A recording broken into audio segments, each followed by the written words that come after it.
Welcome, everybody. Thank you for joining us for this webinar and taking the time out to hear about our new Zero Trust Network Architecture feature that we introduced in 5.10 just recently.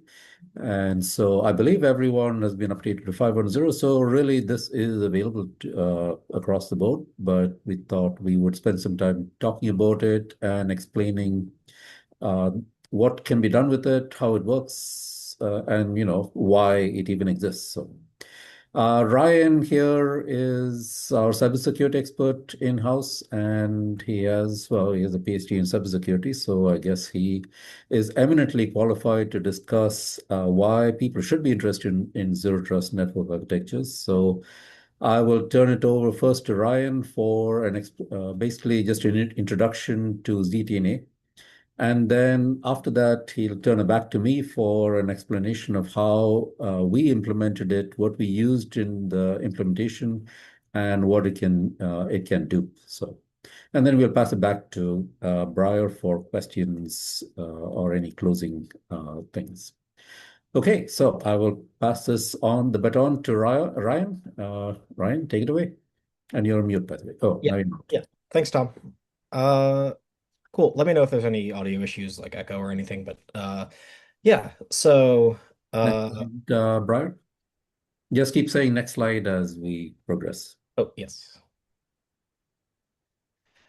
Cool. So I guess the place that makes the most sense for me to start is with what is zero trust? I'm sure some of you are familiar, but for those of you who aren't, zero trust is a security principle that a user or device should not be trusted by default.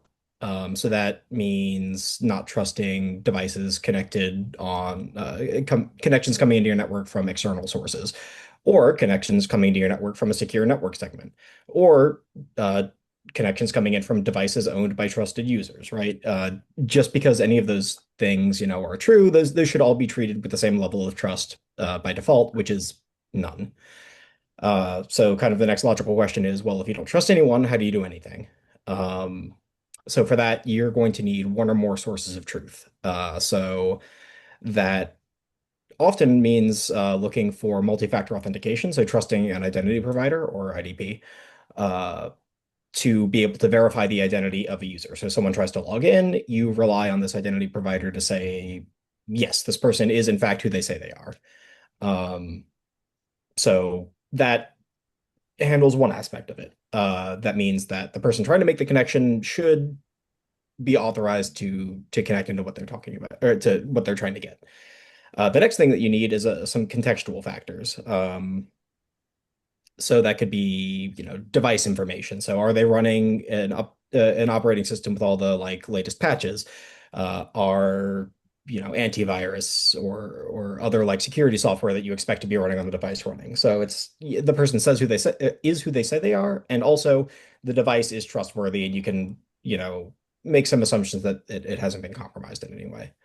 Then you could also look at things like location. So it's why is Alice connecting from France? I just saw her 15 minutes ago. She was in the office next to me. It can be device information such as like why is Alice trying to connect from Bob's computer? That's not normal. Um, or yeah, it could also be network information. Alice is trying to connect from a coffee shop, so maybe we tighten the restrictions on what she can see when she's not in the office a little bit. So that's kind of a basic rundown of, I guess, what is zero trust. So the next kind of logical question then is what is ZTNA or what is zero trust network architecture? Sometimes also written as zero trust network access. We use architecture.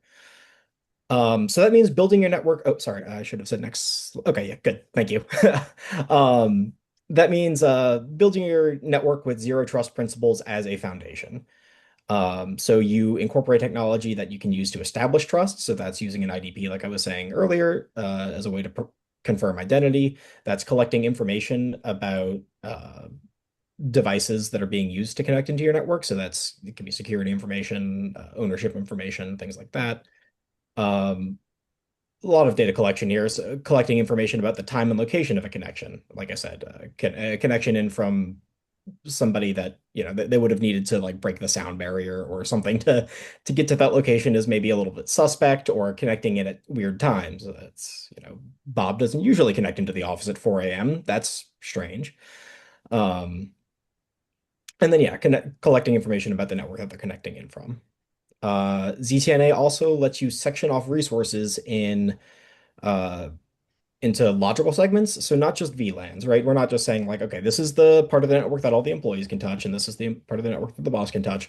We're saying like, okay, well, on the network that the employees can touch, we actually have, say a server that we know is only for uh that has like financial information. So only certain employees are allowed to touch that, even if they're on the employee VLAN, right? And then that lets you additionally group employees by what their job role is. So you can start making these kind of higher level associations between users and resources that give you better, more fine-grained control over what can actually happen on your network.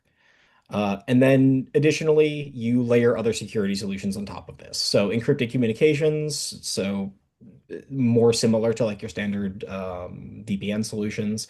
And then also pretty crucially, logging, because now that you've collected all this information through agents on devices that are trying to connect in, you now have a much more robust set of logs because, yeah, instead of just like, oh, there was a connection at this time from this user, you now have all of those things that I just said before can be logged and used to kind of figure out what's gone wrong in the case that something has gone wrong in the future.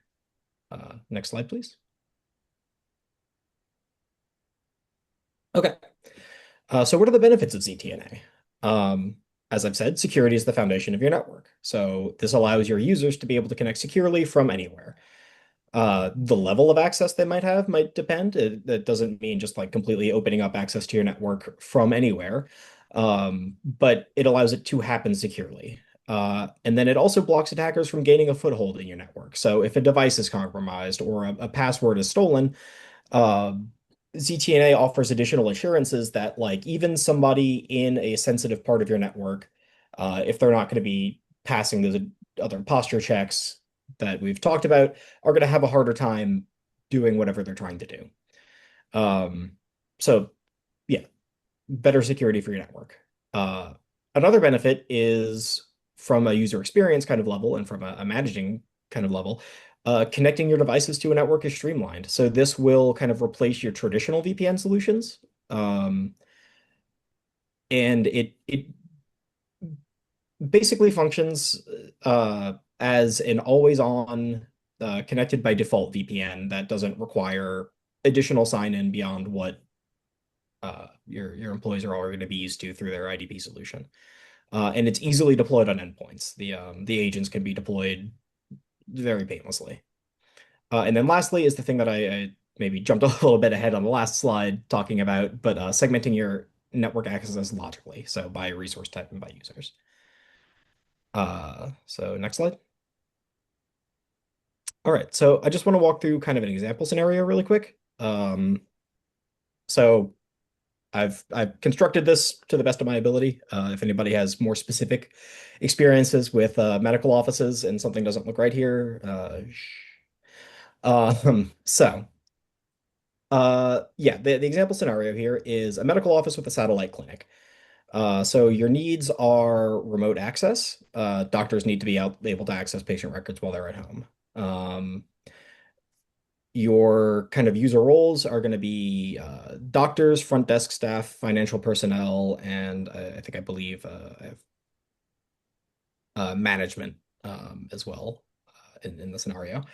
And then so data separation. You'll have medical records, you'll have patient information, you'll have HR information, and you'll have financial data. So if you were trying to figure out how to set up a situation like this kind of securely, you might try and just do this all with VLANs. But this is kind of unwieldy. There's a lot of separations. You have two buildings, the office and the satellite clinic. You have home offices. You have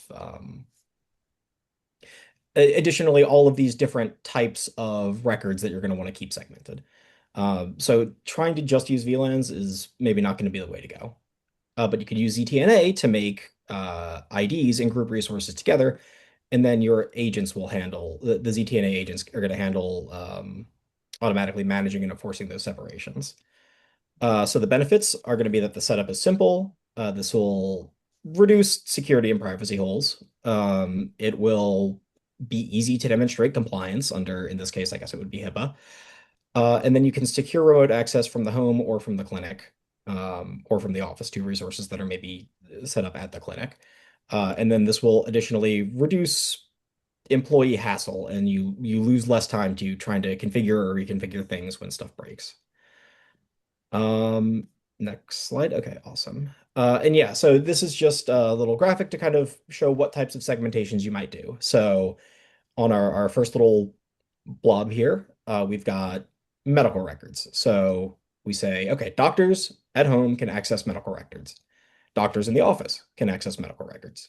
Doctors in the clinic can also access medical records. Doctors are always going to need to be able to access this so they can get to it from anywhere, but no one else can. Then for staff information, maybe we say, okay, nobody at home is ever going to need to access staff information. So if you're trying to connect from a home network, no, not allowed. But if you're in the office, front desk employees might be able to access staff information as required, and management should also be able to do this. And then the same is true for the clinic. As far as financial information, it's going to look a lot like the doctor situation, where only financial staff can access it, but they can do so from anywhere as required in this scenario.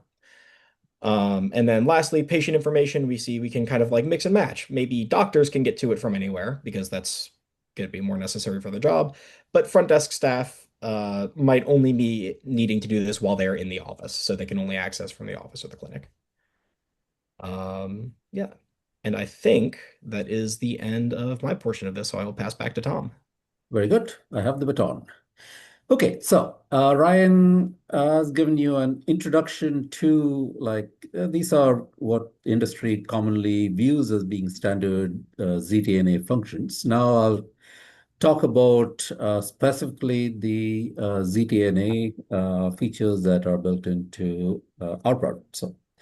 So the Uplevel ZTNA features sort of combine a bunch of different things, all the different things that Ryan was talking about. Now, this is actually where the rubber meets the road. So first of all, we do have, we built in the always-on VPN. By the way, I will talk, this is just an overview of the features. I'll talk about details about each of these as we progress. So there's the always-on VPN, which eliminates the issues that we've all run into with traditional, everything from IPsec VPNs to SSL tunnels and all the rest of it. So this is a far friendlier VPN setup. The identity provider is key. As Ryan mentioned, you can't just have a username and password and say, okay, I'm in, now I can go anywhere in the network. So there's also a built-in IDP, which actually has things like SAML 2.0, so we can federate with other identity providers. And right now, this is at the very early stages of implementation, but eventually we hope to have this federated with a, standard third-party identity providers as an identity broker. There's the posture checks. So again, as Ryan mentioned, for example, why is Alice connecting from France? Well, it should therefore be location aware. It should be aware of what your subnet is when you're connecting in. So if you're outside of the office, then it's like, wait a minute, are you somewhere else where you're not supposed to be, etc. Device status, application context, operating system, this, that, and the other. Once you have all these things established for determining who you are, what you are running on, then there's the whole question of access controls. So we have the ability or built in the feature to group resources and manage user accesses by groups. So it would be indescribably painful to try and manage user access by user. That would be very difficult, possible, but annoying. However, if you can group all your users into different subgroups and possibly even overlapping subgroups, then you can start saying group A can access these, group B can access those, etc. One of the issues that people always run into is, well, if you've got ZTNA is built on agents that are deployed on user devices. So, but if you have agents that need to be deployed, then you end up having to have installation, and that's all usually a hassle. So this particular one has sort of a self-service agent deployment. So it just sort of walks the user through the whole process of downloading and installing the correct agent for the correct OS service. And finally, I mean, again, as Ryan mentioned, the key is things like audit trails, status monitoring, logging, and centralized management uh, facility. So you can actually control all this and set it up and run it and monitor it and dump logs of what the users, where the users logged in from and what they were doing in a simplified manner. So that's built in as well. Next slide, please. All right, so a very broad brush, high level view of how it is supposed to work. So in general, it's fairly straightforward. So there's a portal interface, activate the ZTNA agents on the gateways, as well as setting up things like the user accounts and so on. Define resource groups that say these users or these groups can, or these users are in these groups and these users or these groups can access these resources as defined by agents as well as IPs as well as subnets. And in fact, actually, as I'll show, even services based on TCP/IP ports. So these can be accessed, and then after that, the users are prompted to install ZTNA agents, and as soon as the agents are installed, they're given the option to activate. They're activated, they come up, they connect, and that's pretty much the end of that as far as users concerned.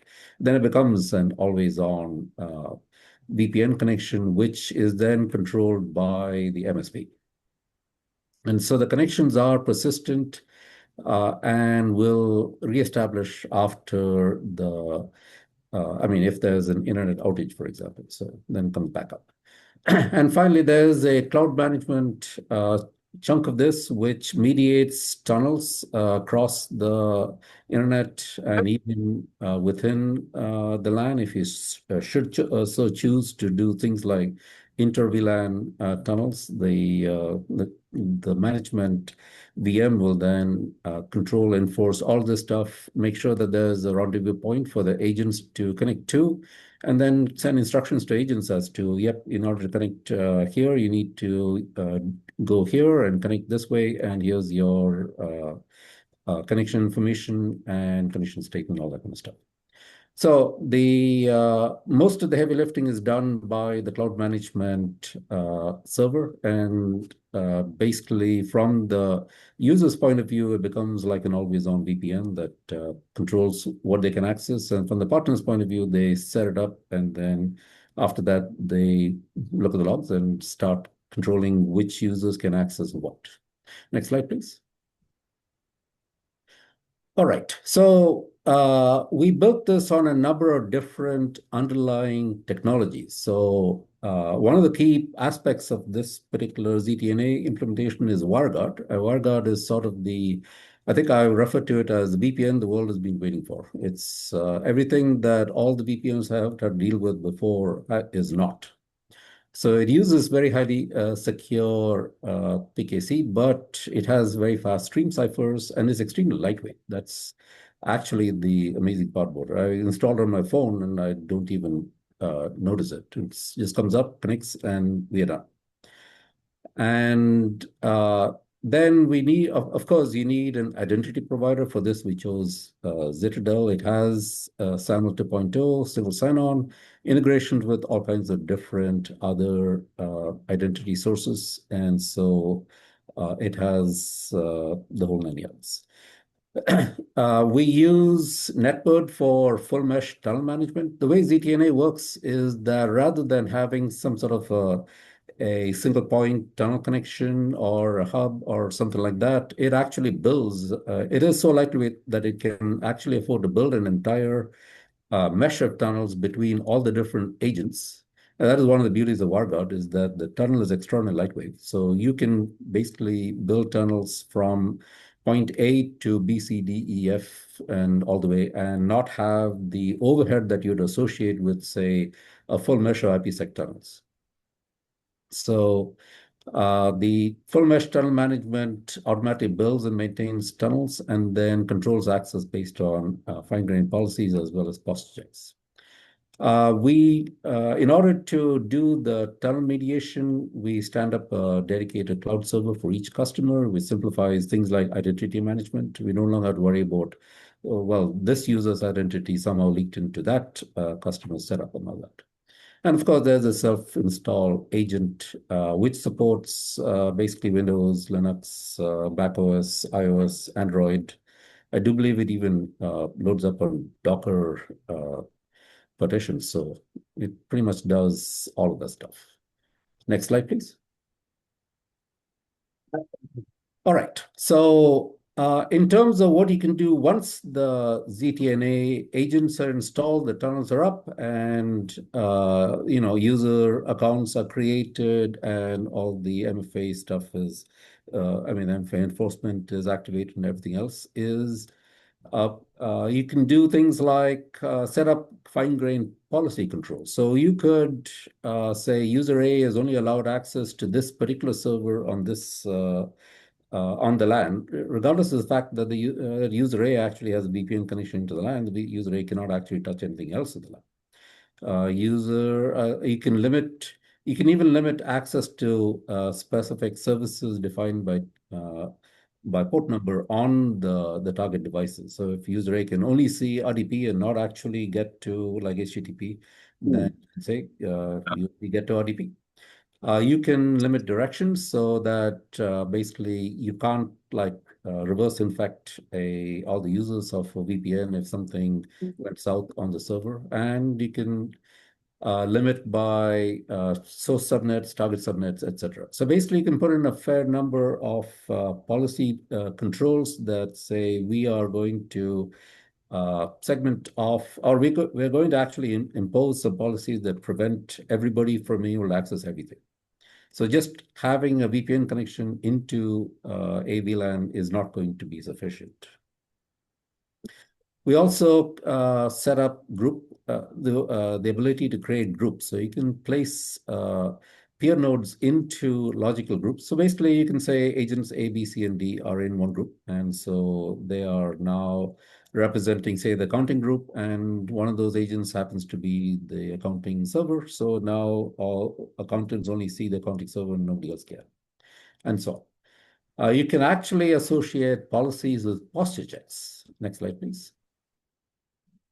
So posture checks, as Ryan mentioned, you need to be able to not just say we allow anyone with the username, password, and MFA to log in, but also you should be able to say you can only log in from here. Oh, Or you who's can that? only, Hey guys, are you watching this stuff? oh, you can also say we only allow this OS on this agent. If you suddenly somehow logging in from a Windows machine when we know the user has a Mac, then we can say, well, that's not allowed until we find out what the heck is going on, and so on. So basically, this is completely different from traditional VPNs where you just need a username, password, and MFA to just connect up. Now you actually are able to geofence even to cities. You can block or regions. You can block an OS that you didn't recognize or an OS version you didn't recognize and look for processors. So if you say that, for example, anyone who accesses the accounting server needs to have my RMM running on that machine, then you can say, well, that RMM process should be running, otherwise we're going to disallow it. And these posture checks can be tied to groups and policies. So there's possible to say, well, okay, you're trying to connect. You're connecting from a coffee shop. Therefore, we're not going to let you access the patient's health information, but you can get to the staff stuff that you may want to look at. But until you call us up and say, I would like you to enable access, you fail the posture check, so you can only access specific subnets. So this actually is definitely far beyond what traditional VPNs use. Next slide, please. Okay, so the primary management interface for the ZTNA implementation is our portal. So on the portal now, there's a new tab that says ZTNA agent under site-to-site VPN. And right now, that has essentially, it opens up, if you click on it, it'll open up separate views into the management interface, which allows you to control network policies, posture, configurations, postures, and all that kind of stuff. Basically, everything to do with the ZTNA network. And then it has a different one where you click on that, it opens up the IDP and allows you to manage the user accounts on the IDP, add users, remove users, etc. So eventually what we plan to do is to fold them all into that same view so that you can have essentially a unified view of both of those. But for now, we're opening them up separately. The other thing that this tab will control is the ZTNA agent itself that is running on the gateways. So the gateways also in 5.1 now support a ZTNA agent. So that means even if you have a case where you don't have the ability to install agents on all of the servers or user workstations and so on, you can still fall back to a case where you say, well, for those who don't have agents on their servers, we will give you access in some limited form or full access to your entire LAN subnet, your subnet on this VLAN. And so the agent is capable of doing that on the gateway. Ideally, of course, if you were doing the full true ZTNA, you'd have an agent on every single resource that the users are allowed to access. But this is a good intermediate step. Next slide, please. All right, so Ryan has run through a typical use case. I thought I'd run through different cases where you might want to use ZTNA in the customer base that we deal with. So Ryan mentioned as an always-on VPN, better VPN than VPNs is what I call it. So an always-on VPN without user hassles. So basically, it uses WireGuard, like I said, a new modern 21st century VPN protocol. And once it's installed and connects, it just stays connected, reconnects if there's an outage, and you basically don't have the usual VPNs disconnected kind of issues. That's kind of the base case. So you can use it as a better VPN than VPNs. But then, as Ryan mentioned, you can start bringing in more of the zero trust aspect of the technology. So use it as a more secure VPN by augmenting your VLAN partitioning. So right now, for example, if you're doing PCI DSS, you'd have all of your payment card devices offer a different VLAN, but you can augment that with the ZTNA agents and start doing even more fine-grained policy enforcement. So you can control who sees which resources, allow limited access to specific servers. So if you actually had, say, a billing temp agency that needed to get access to a server for a limited amount of time, rather than creating a VPN account, which would then give that billing temp potentially to access to much more than they needed, you could actually just create an account that says, you are now in the billing temp group and you will have access to this specific server, maybe even just the RDP port on this server, and we can now get rid of it when you're no longer involved, which is far more secure.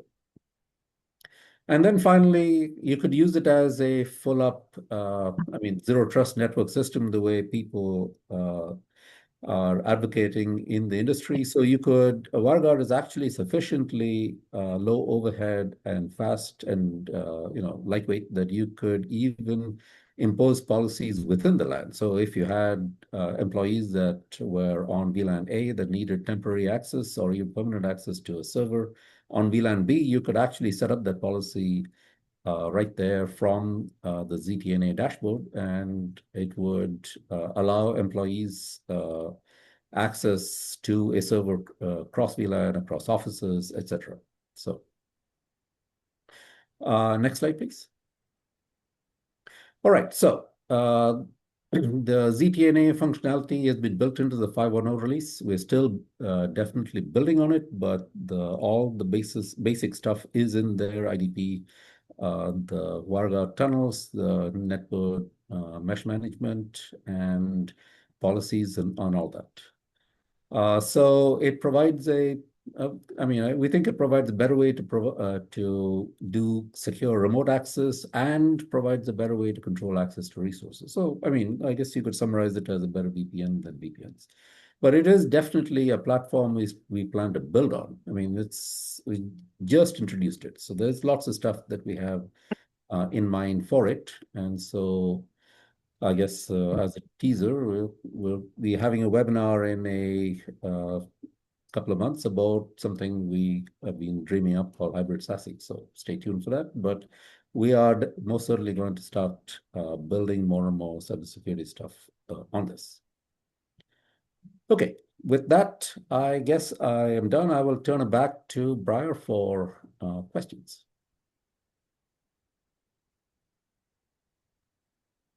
Okay, there we go.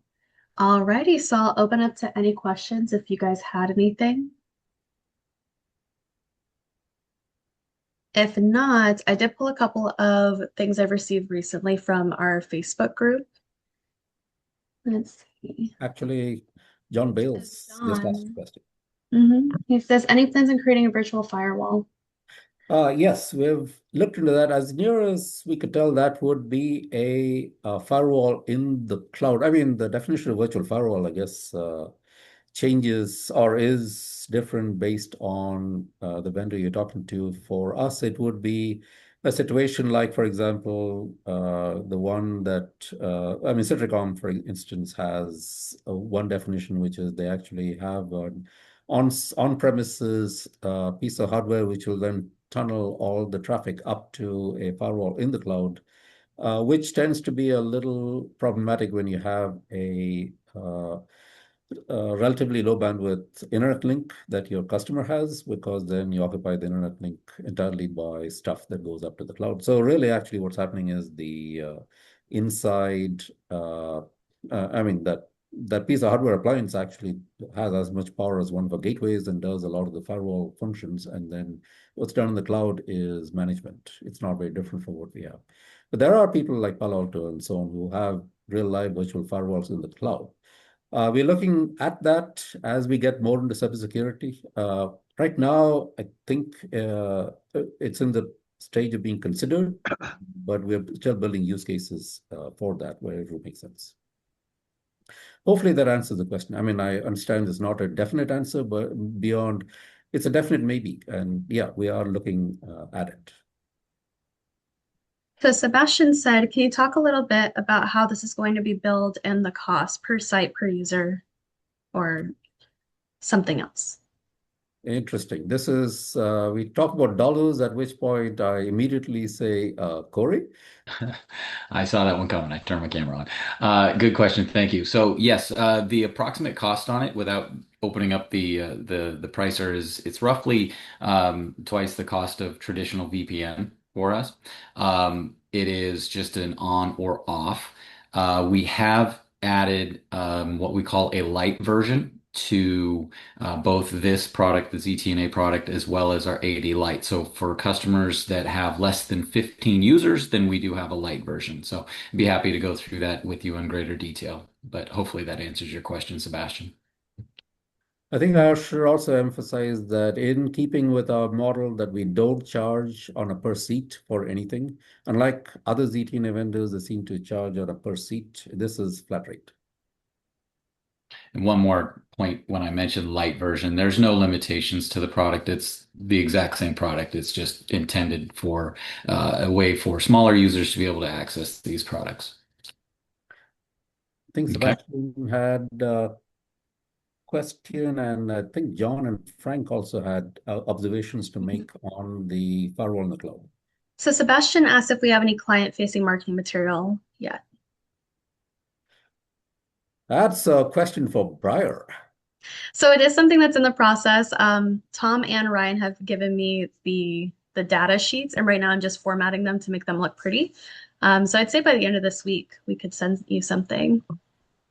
Yes, we're working on, I think one of the key issues in this whole technology is explaining it to a user. So Ryan and I have been putting heads together going, how does one actually explain this to a user beyond, well, it's an always-on VPN that's more convenient, and that doesn't sound very convincing. So how does this improve their security? What can they do with it that they couldn't do before? Why does it matter to them? All that kind of stuff.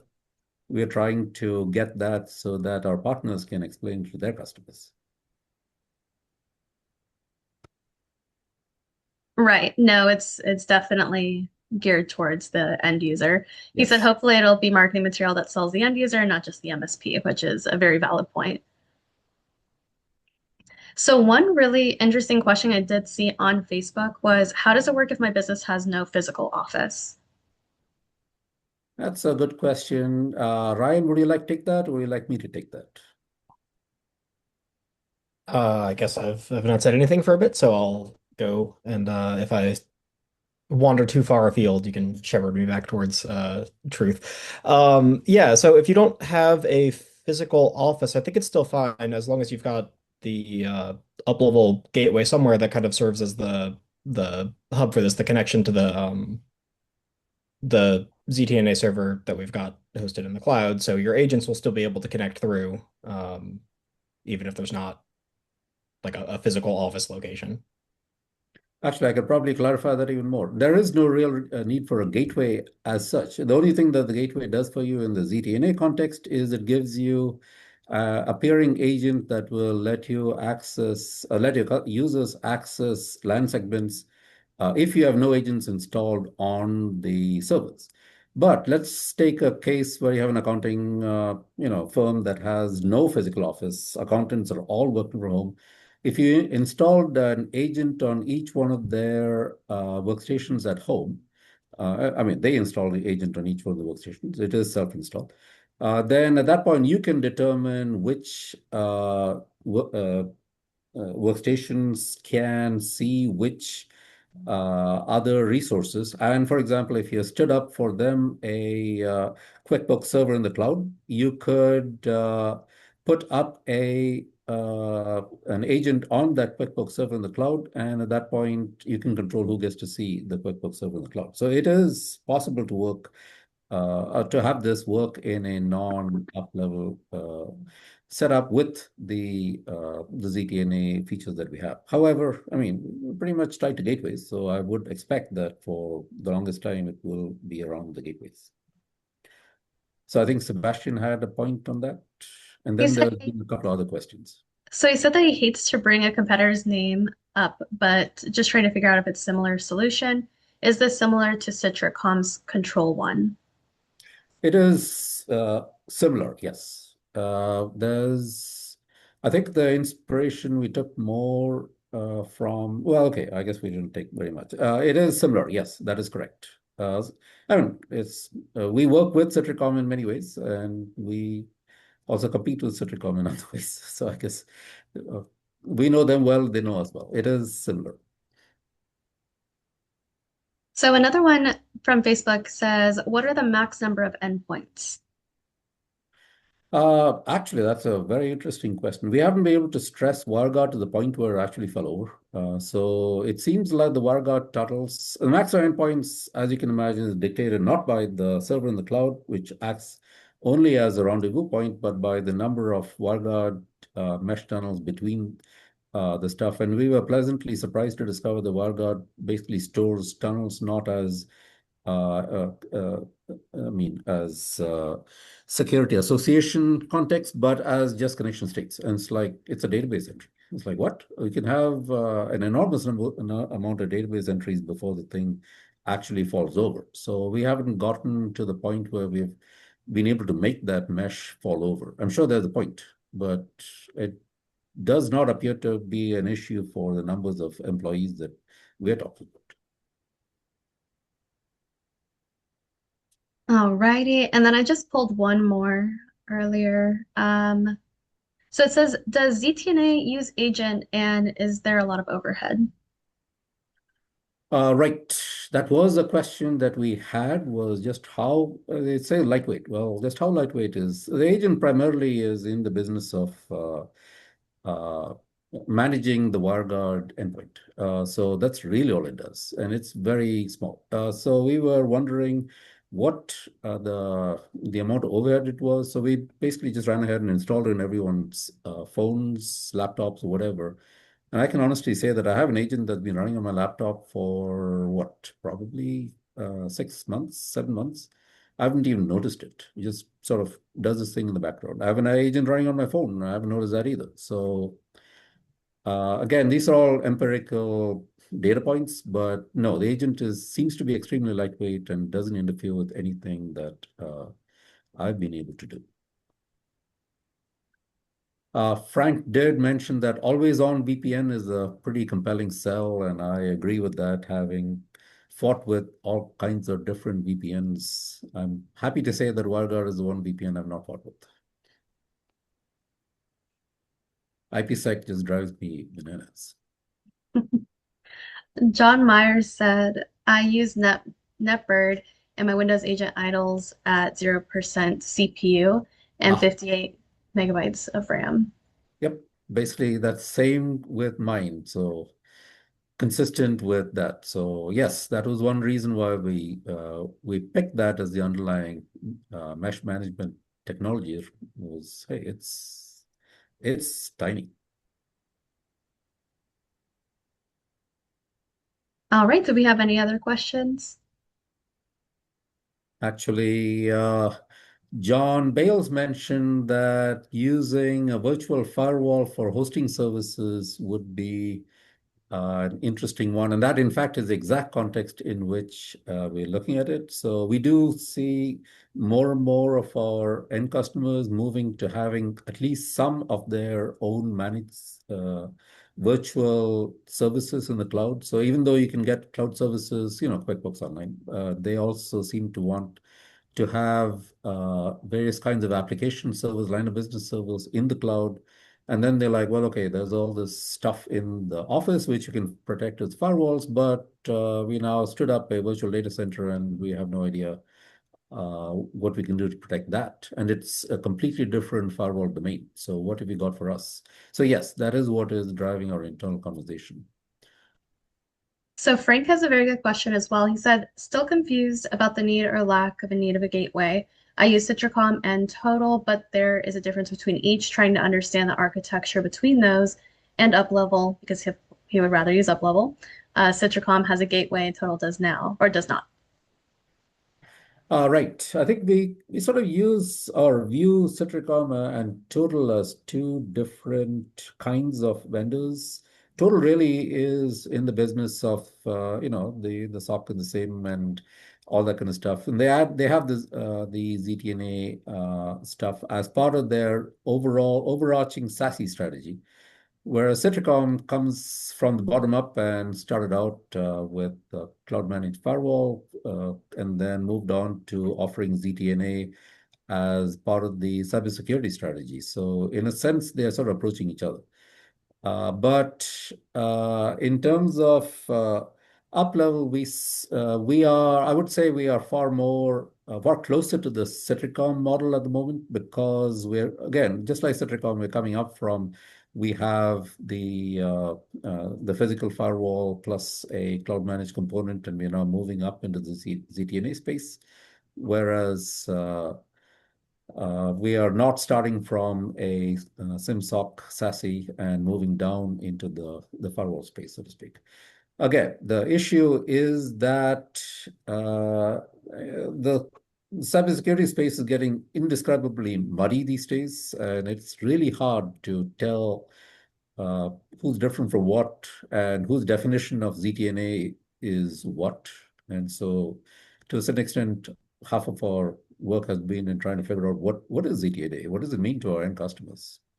And so we try to provide something that is based on the feedback we get from MSPs and what we see our MSPs using in the customer base as opposed to reading everybody's marketing literature and saying we need feature A, B, and C because competitor has feature A, B, and C. Hopefully that helps. All righty. Any other questions?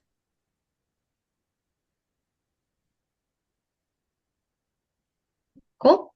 Well, thanks for joining us today, guys. If you think of anything else, you can always shoot us an email or reach us on Facebook.